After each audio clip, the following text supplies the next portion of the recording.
நாமக்கல்லில் தனியார் மருத்துவமனையில் நடைபெற்ற வண்ணப்பூச்சு பணியின் போது கிரேன் விழுந்ததில் மின்சாரம் பாய்ந்து இருவர் உயிரிழந்துள்ளனர். கூடுதல் தகவல்களை செய்தியாளர் ஸ்ரீதர் வழங்கிட கேட்கலாம்.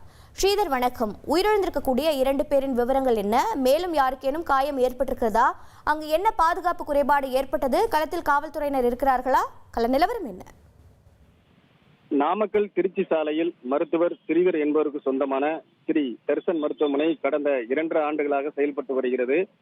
இந்த மருத்துவமனை 4 மாடி கட்டிடம் கொண்டது.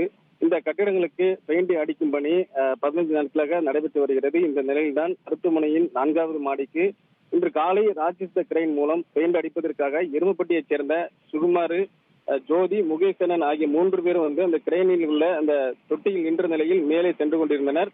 அப்போது கிரேன் நிலை தடுமாறி சரிந்து கீழே விழுந்தது. அப்போது அந்த கீழே சென்ற மின் கம்பி மீது இந்த கிரேன் சரிந்து விழுந்ததில் அந்த தொட்டியில் இருந்த 3 பேர் மீது மின்சாரம் பாய்ந்தது. இதில் தொழிலாளிகள் சுகுமார், ஜோதி ஆகிய இருவருமே சம்பவ இடத்தில் பரிதாபமாக உயிரிழந்தனர்.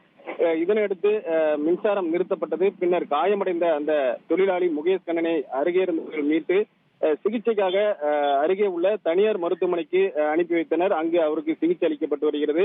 இந்த நிலையில் அந்த கிரேனை ஆபரேட் செய்த வந்த அந்த ஓட்டுநர் மைக்கேல் என்பவர் தப்பிவிட்டார். இது தொடர்பாக நாமக்கல் போலீசாருக்கு தகவல் தெரிவிக்கப்பட்டது.